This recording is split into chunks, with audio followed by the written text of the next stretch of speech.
Oke guys, hai, ketemu lagi bareng aku di sini Kevin. Untuk kedua kalinya kita akan membuat podcast dan kali ini kita akan membahas tentang overthinking.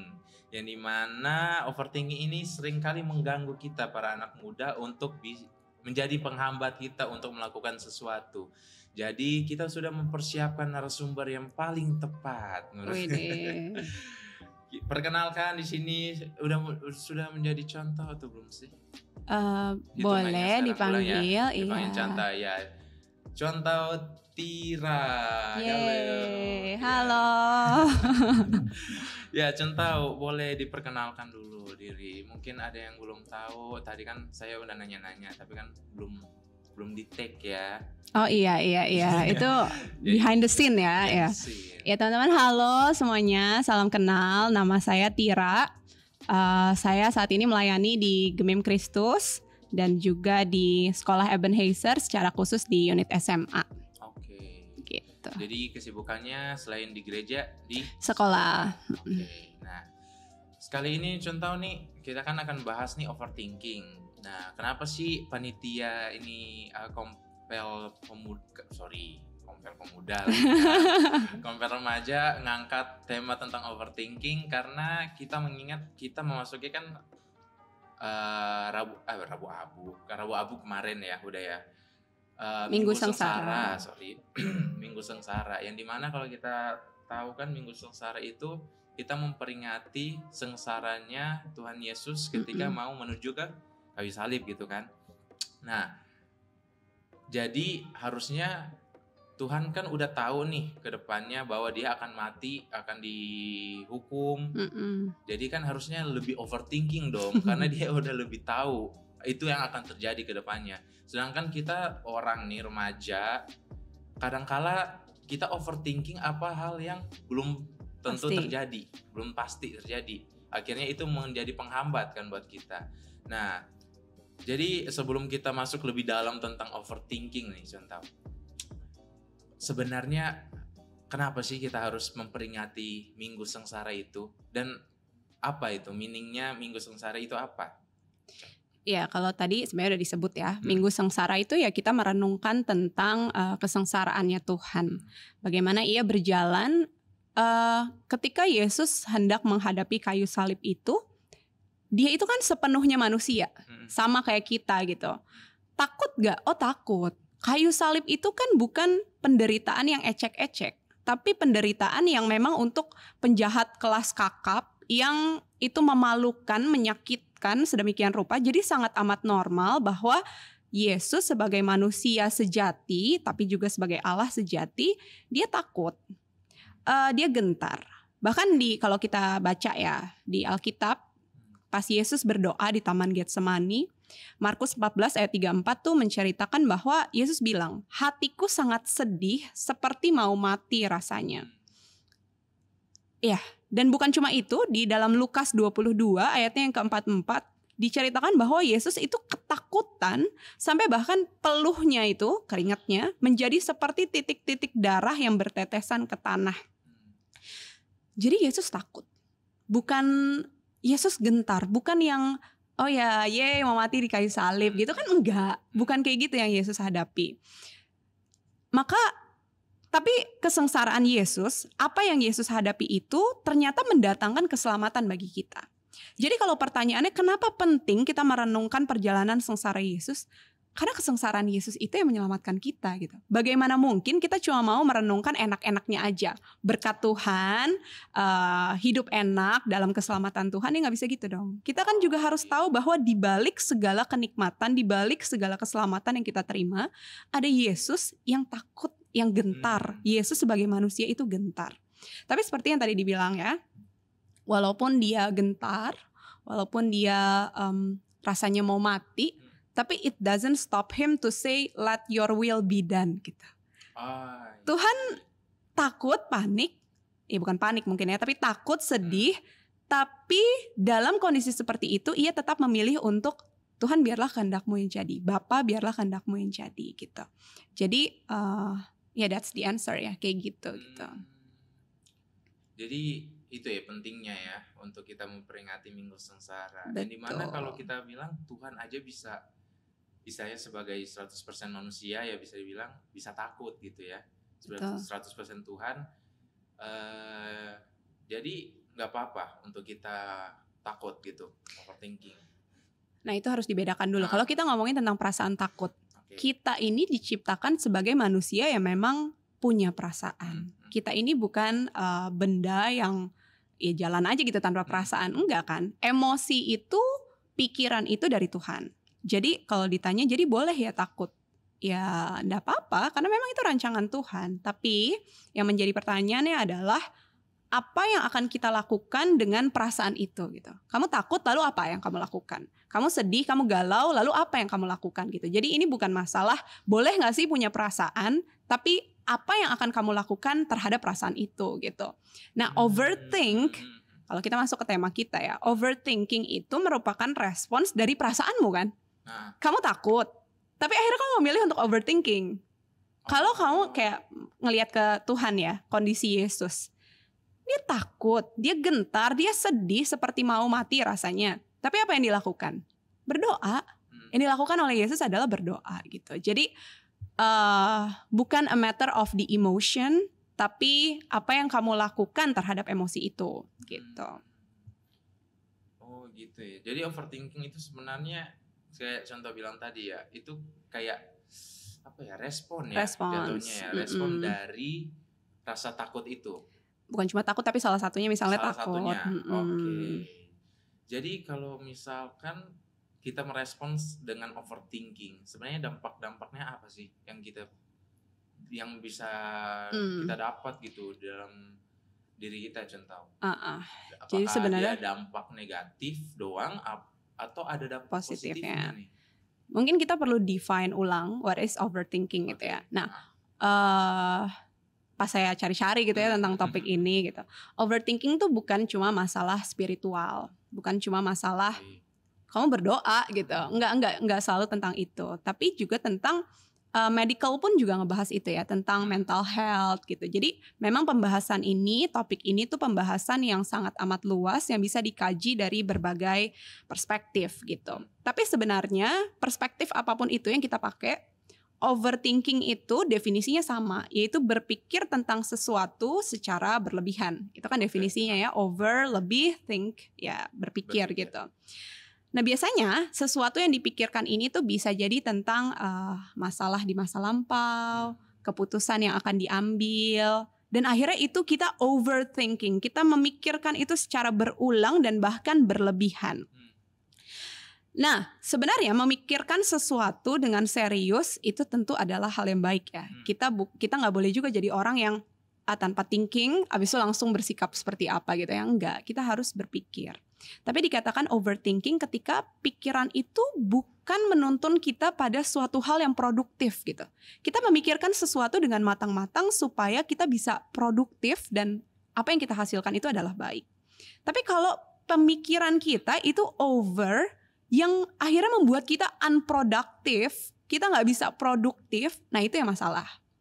Ketika pikiran kita itu malah membuat kita galau seharian, nangis-nangis di kamar, iya kayak gitu-gitu. Nah itu baru yang dikatakan overthinking. Jadi ada perbedaan di mana berpikir secara matang, tapi juga overthinking gitu. Nah, menurut saya ya, pas saya pikir-pikir tentang topik overthinking ini gitu, manusia itu kan punya ketakutan ya, semuanya punya ketakutan, kayak ada yang takut gelap, ada yang takut ular, ada yang takut disakiti oleh orang yang dicintai gitu ya misalnya. Enggak ya. Nah jadi semua manusia itu punya ketakutan. Beda-beda, ada yang takut tinggi dan lain-lain. Tapi sebenarnya menurut saya yang mendasari ketakutan itu adalah perasaan bahwa adanya ketidakpastian. Perasaan bahwa adanya ketidakpastian. Contohnya gini, aku takut gelap. Kenapa kamu takut gelap? Karena di dalam kegelapan aku nggak tahu apa yang akan kualami. Entah ada yang megang aku atau apa gitu. Ada ketidakpastian yang kuhadapi di dalam kegelapan. Atau contoh lain, aku takut ular. Kenapa takut ular? Karena aku nggak tahu ular itu bakal gigit aku apa enggak. Aku nggak tahu ular itu baik apa enggak gitu. Aku takut mencintai orang. Karena aku nggak tahu orang itu akan mencintai aku balik apa enggak. Atau orang itu justru akan menyakiti aku gitu. Basically kita takut karena nggak pasti. Ya kan? Iya betul. Bayangin kalau misalnya kita ketemu sama ular yang misalnya dia fobia ular gitu ya. Ketemu sama ular, abis itu kita tahu bahwa ular itu nggak akan ngapa-ngapain. Dan itu 100% sure gitu. Kita bisa percaya bahwa ular itu baik-baik saja gitu. Menurut saya sih akan mudah untuk seseorang nggak takut ya. Karena ada kepastian. Tapi ketika ada ketidakpastian, kita jadi takut. Nah, ketidakpastian itu, uncertainty itu yang akhirnya membuat kita berusaha untuk melindungi diri dengan cara I have to think about everything gitu. Aku nggak tahu ke depan kayak gimana, maka aku harus pikirin. Aku harus siapin solusi untuk hal-hal yang tidak pasti di depannya. Dan kadang itu yang akhirnya membuat kita overthink gitu. Oh gitu. Begitu. Ada satu hal menarik nih. Karena di pikiran aku nih contoh ya, orang malahan lebih bakal takut nggak sih kalau dia udah tahu ini bakal terjadi, kayak misalkan dia matinya kapan, detik ini dengan peristiwa seperti ini, itu bukannya lebih takut ya? Thinking lebih rasa takut gitu. Kalau misalnya orang takut mati gitu ya, mungkin takutnya karena takut meninggalkan orang-orang yang disayang, takut mikirin dan lain-lain gitu. Tapi sebenarnya ketakutannya adalah aku kemana abis mati kan? Apa yang akan terjadi? Apa yang akan terjadi ketika aku mati? Apa yang akan terjadi dengan keluargaku ketika aku mati? Itu kan pertanyaan-pertanyaan yang memang gak bisa dijawab karena dalam kehidupan memang full of uncertainty gitu. Emang kita gak bisa tahu 1 menit ke depan apakah ini podcast masih bisa berjalan langsung apa enggak gitu. Gak ada yang tahu. Jadi sebenarnya manusia itu takut karena emang manusia itu terbatas gitu. Pikiran manusia itu terbatas, gak bisa memikirkan semua hal. Tapi akhirnya karena keterbatasan itu justru manusia berusaha untuk memperlengkapi diri, memikirkan segala hal supaya I feel safe gitu. Dan dalam banyak kasus itu yang menyebabkan seseorang overthink. Nah, kalau tadi ditanyain dampaknya overthinking ya. Adakah positif atau negatif gitu. Namanya over, menurut saya nggak mungkin baik gitu ya. Overweight, anda baik gitu. Over exercise itu juga nggak baik. Pokoknya everything that is over itu nggak baik. Semuanya ada batasnya. Segala sesuatu itu baik ketika sesuai dengan takaran, sesuai dengan batas gitu ya. Nah jadi kalau ngomongin tentang berpikir secara matang itu is a very good thing. Ya memang harus dilakukan oleh manusia gitu ya, berhikmat, bertanggung jawab dengan pikiran dan lain-lain gitu. Tapi kalau ngomongin tentang overthinking, enggak baik gitu. Dampaknya apa? Dampaknya kalau saya baca-baca ya kamu bisa stres sendiri gitu. Bisa dapat anxiety gitu. Gak bisa tidur karena ini pikiran berisik rasanya.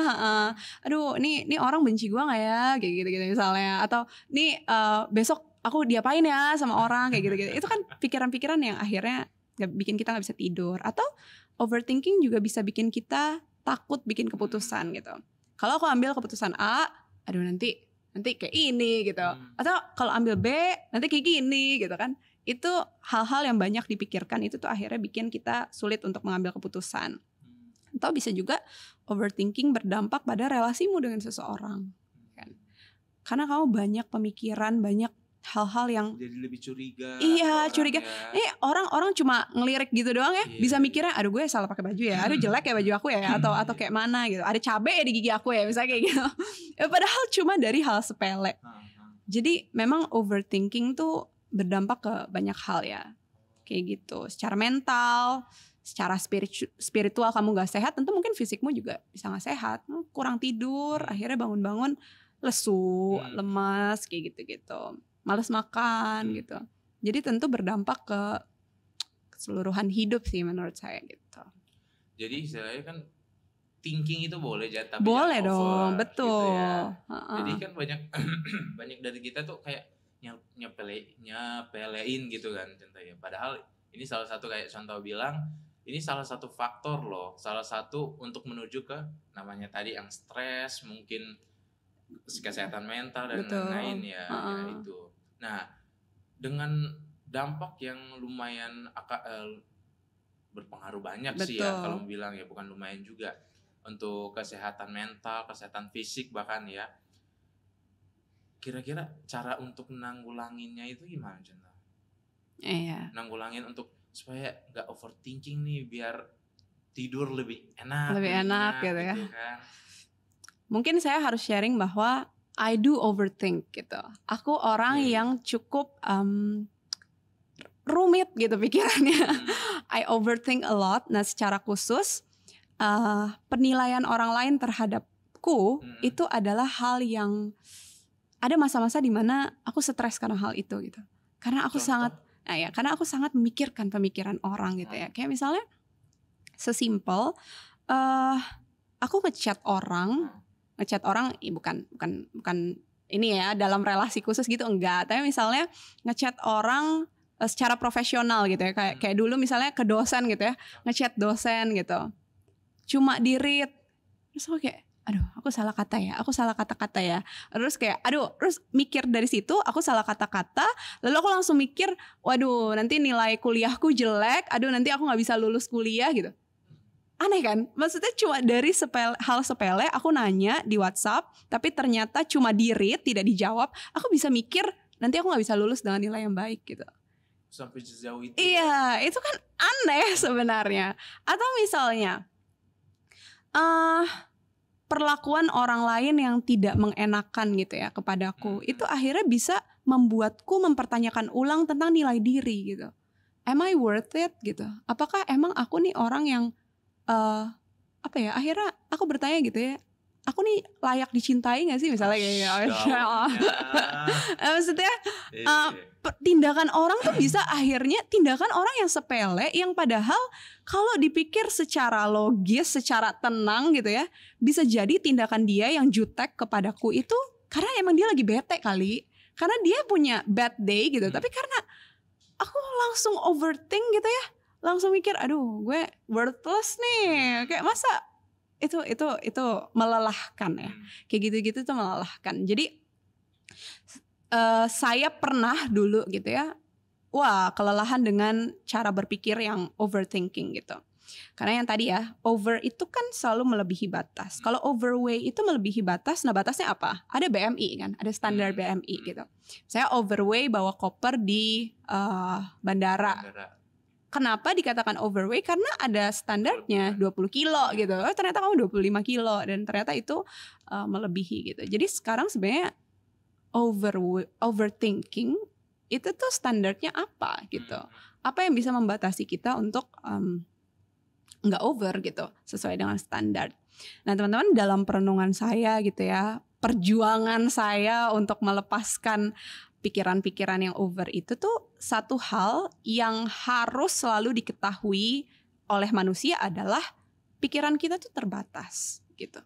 Nggak semuanya harus dipikirkan. Tidak semuanya itu harus dimasukkan kepada otak kita, harus kita pikirin yang seolah kita nih berperan sebagai ruler of the world gitu ya. Kayak ya kita harus make a decision for everything, kayak semua harus dipikirin, padahal tuh enggak gitu. Dan sebenarnya pikiran-pikiran kayak gitu tuh pikiran yang sibuk for nothing gitu. Untuk apa gitu. Nah, ada seorang filosofer dan juga seorang teolog gitu ya, yang bernama Søren Kierkegaard. Dia tuh pernah bilang bahwa anxiety kita itu bangkit ketika kita sadar bahwa ada begitu banyak possibility dalam kehidupan kita. Seperti yang tadi ya saya bilang tentang uncertainty gitu. Nah, Kierkegaard ini juga ngomongin tentang itu.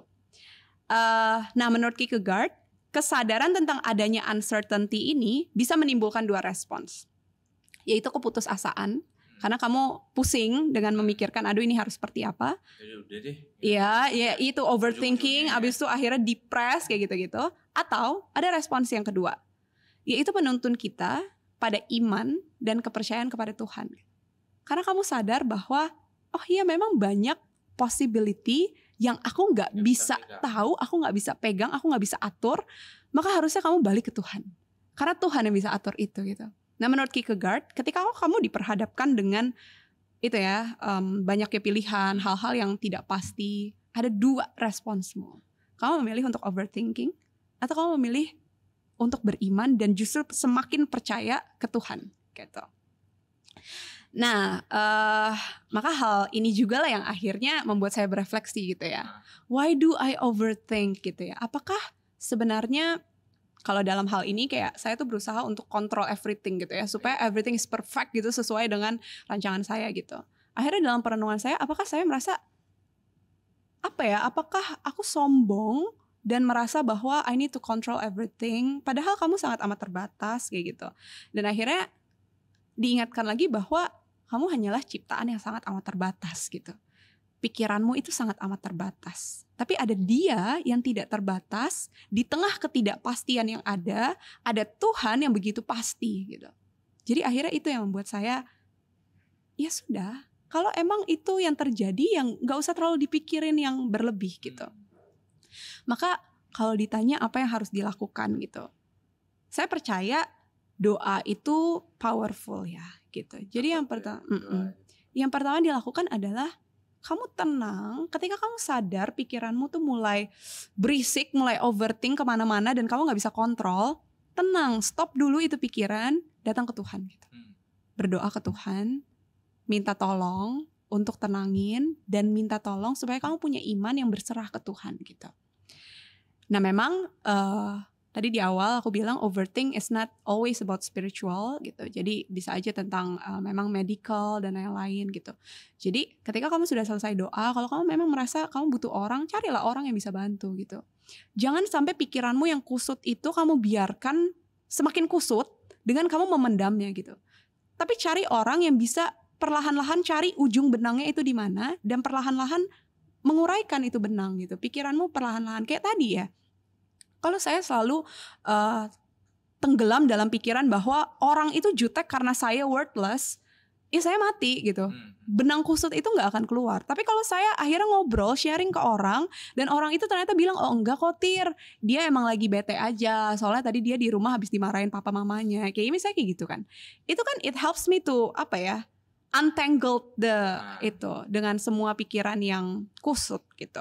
Jadi berdoa ke Tuhan. Dan kalau kamu butuh, cari orang yang kamu percaya gitu. It helps sih menurutku. Atau kalau kamu bukan orang yang ngobrol gitu ya, yang penting kamu harus menguraikan pikiranmu bisa dengan cara apa? Nulis. Journaling gitu. Cara orang beda-beda. Yang penting seek for help gitu. Jangan nyaman dalam overthinkingmu begitu. Wah, banyak banget sih dapatnya. Tapi bukannya gini ya contoh ya. Mana? Kalau pikir-pikir kayak contoh yang kayak kedua tadi ya, cari orang. Bukannya orang yang udah kebiasaan overthinking itu kembali lagi susah untuk nyari tuh orang yang mana nih yang bisa kalaupun nulis gimana ya? Betul. Beda-beda sih orang. Memang secara khusus ke orang ya, kayak misalnya nggak mudah untuk mencari teman yang sejati gitu. Maksudnya teman yang kadang kita cerita ya, kita lagi emosi atau apa, malah dipanas-panasin gitu ya. Oh ya elah, orang mau nyari ketenangan malah dipancing. Iya kemarin dia kayak gini gitu ya. Jadi memang butuh hikmat untuk mencari teman. Tapi itu ya menurutku, berdoalah kalau kamu memang butuh teman gitu. Maksudku bukan cuma memang Tuhan adalah teman yang sejati, sahabat yang sejati gitu. Maka datang ke Tuhan itu adalah hal pertama yang harus dilakukan. Tapi kalau memang kamu butuh orang, doakan juga ke Tuhan gitu. Nyatakan kepada Tuhan bahwa Tuhan, aku butuh orang, aku butuh teman yang bisa membantuku untuk calm this overthinking gitu. Jadi teruslah cari orang, minta ke Tuhan gitu. Kalau teman-teman adalah remaja GKM gitu, ini ada fasilitatornya gitu, kakak-kakaknya gitu, atau datang ke hamba Tuhan gitu. Pokoknya yang penting ketika kamu sadar betul bahwa kamu butuh bantuan dan mau untuk dibantu, itu langkah pertamanya. Itu first thing ya. Kalau kamu merasa kamu gak butuh dibantu, ya sulit orang untuk membantu kan. Tapi kalau kamu memang merasa, aduh overthinking ini membuatku begitu berat dan itu udah sangat mengganggu kehidupanku, dan kamu mau berubah, nah itu udah first step gitu. Dan kedepannya udah lebih gampang lah gitu. Gitu. Nah ini satu menarik nih, ganggu nih pikiran. Oh ya apa tuh? Kan aku sama teman-teman yang mungkin yang nonton gitu ya. Kita kan statusnya ini misalnya domba ya. Jemaat. Gitu. Otomatis kalau mau nyari kakak fasilitator gitu, kakak pembina remaja atau pemuda atau ke contoh ke hamba Tuhan gitu. Kalau hamba Tuhan sendiri, kalau udah istilahnya udah dimentok nih, udah hamba Tuhan nih, biasanya curhat ke siapa tuh Chantal? Nah makanya tuh ya perspektif ini itu yang membuat sebenarnya perjalanan sebagai seorang hamba Tuhan, sebagai pelayan Tuhan itu adalah perjalanan yang kesepian. Iya benar. Karena kalau sharing ya dari saya kan juga baru lulusan gitu, baru lulus, maksudnya baru memasuki dunia pelayanan gitu.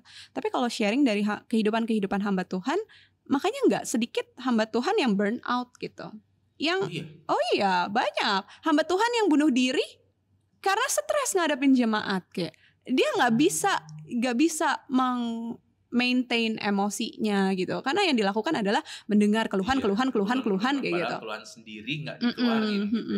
Jadi memang sebenarnya kalau ngebahas tentang mental health, tentang manajemen diri gitu ya, itu penting juga untuk hamba Tuhan. Nah kalau ditanya hamba Tuhan sharing ke siapa gitu ya? Kalau misalkan nggak usah jauh-jauh deh, contoh sendiri. Ya.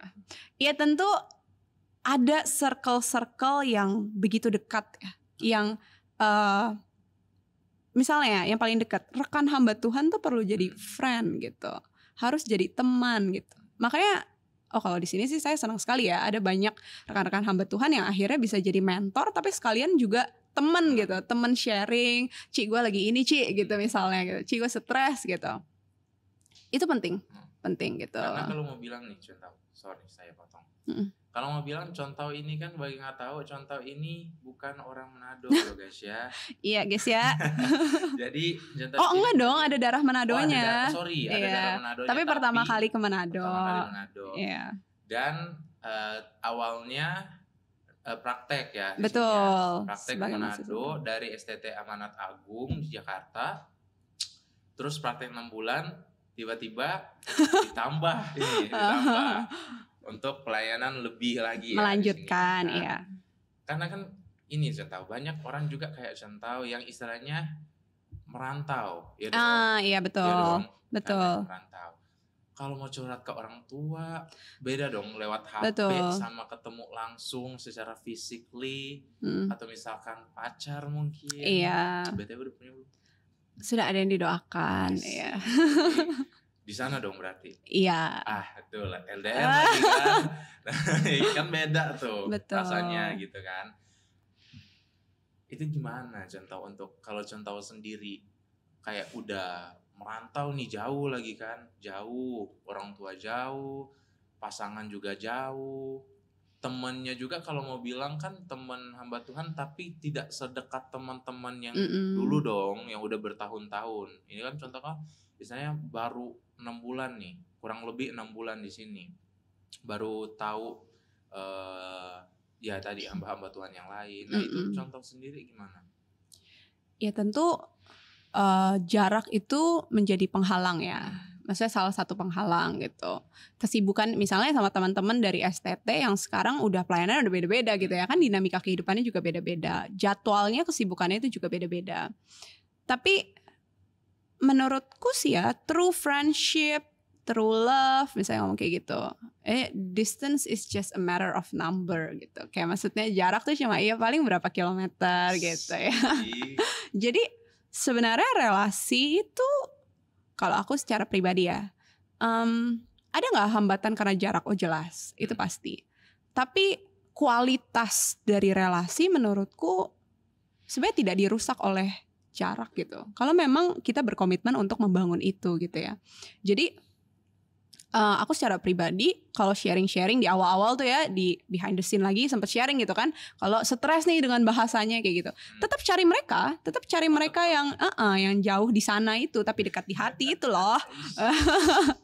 Jadi apa ya, pokoknya kalau kamu merasa kamu butuh orang dan kamu udah dapet, maintain the friendship gitu.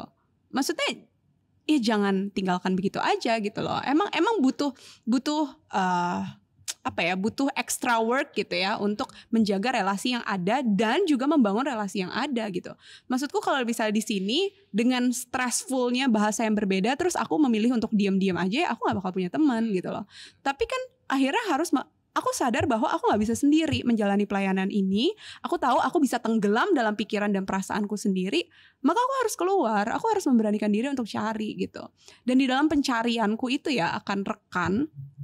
Doa itu jadi peganganku sih ya. Kayak tiap hari tuh ya awal-awal tuh yang kayak bisa doa, Tuhan kenapa ya aku susah banget untuk berelasi sama orang gitu. Susah banget untuk ngomong sefrekuensi karena bahasanya aja tuh beda kayak gitu.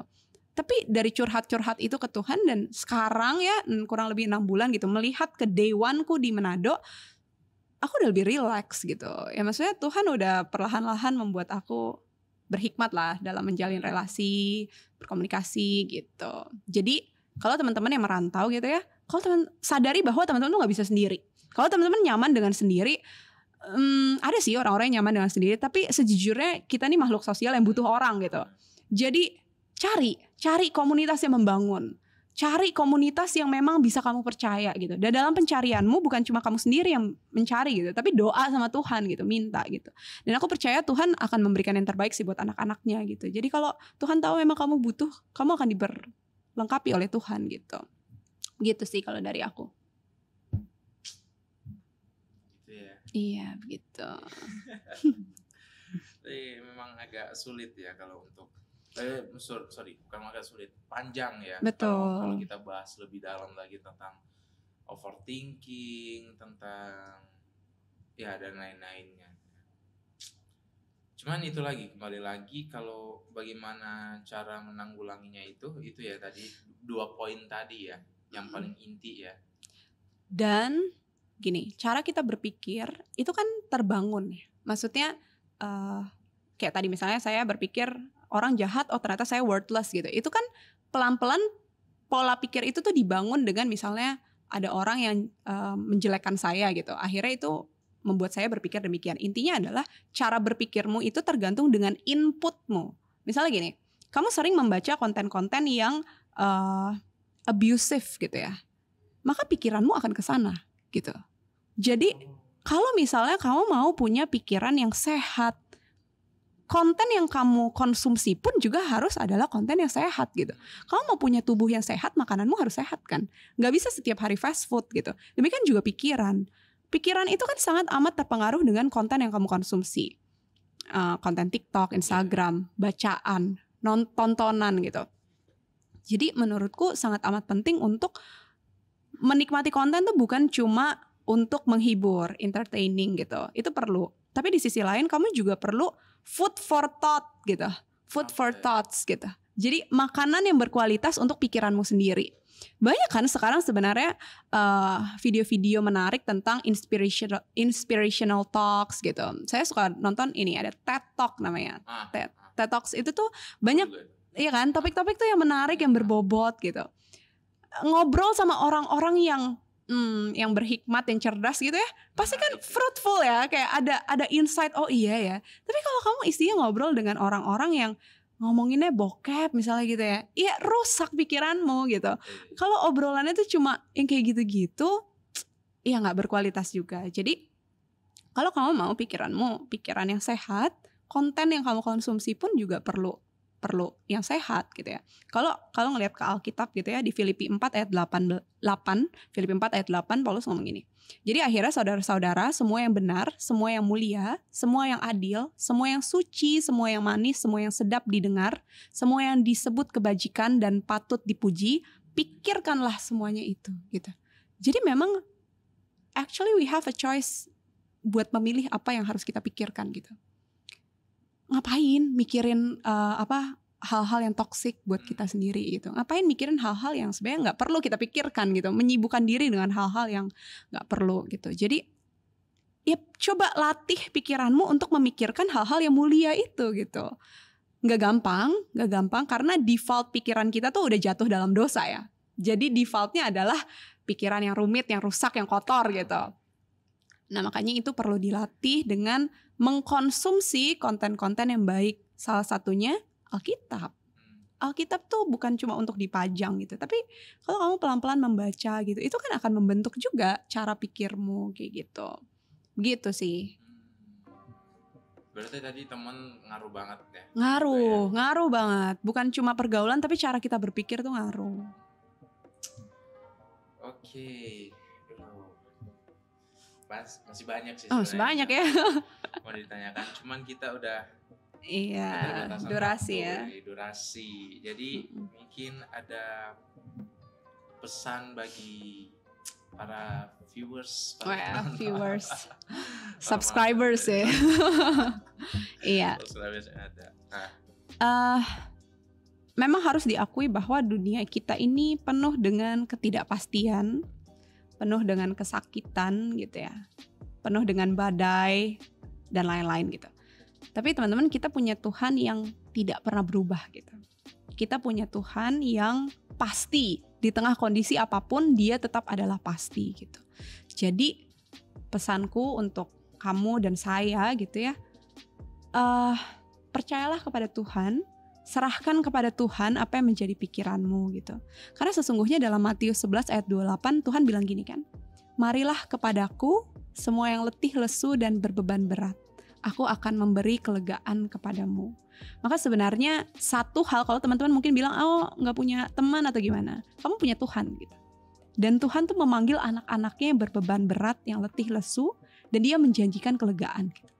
Jadi satu hal yang pasti bisa kamu lakukan di dalam pikiranmu yang pusing, jelimet dan apapun itu, datanglah ke Tuhan, berdoalah kepada Dia yang pasti.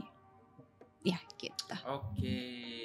Thank you Centau. Jadi teman-teman kalau overthinking, pikir akan Tuhan aja ya. Nggak usah yang lain. Jadi nggak usah mikirin nanti kiamat gimana. Itu nanti aja ya, Tuhan itu urusan Tuhan, bukan urusan kita. Jadi nggak usah dikhawatirin, itu semua urusan Tuhan. Jadi apa yang bisa kita kontrol itu yang tanggung jawab yang Tuhan kasih, udah itu aja. Tuhan kasih itu yang kita pikirkan dengan baik. Ya. Di luar dari itu ya udah serahkan ke Tuhan. Yes. Oke, thank you so much. Terima kasih kembali. Kita udah ganggu nih waktunya Cuantau. Oke guys, kita akan ketemu lagi di podcast selanjutnya. Stay tune, jangan lupa untuk, kalau kalian suka jangan lupa untuk di-subscribe dan tekan lonceng untuk tidak ketinggalan konten selanjutnya. Kontennya, dan like kalau kalian tuh suka untuk konten selanjutnya ya. Oke, see you. Bye-bye. Dadah.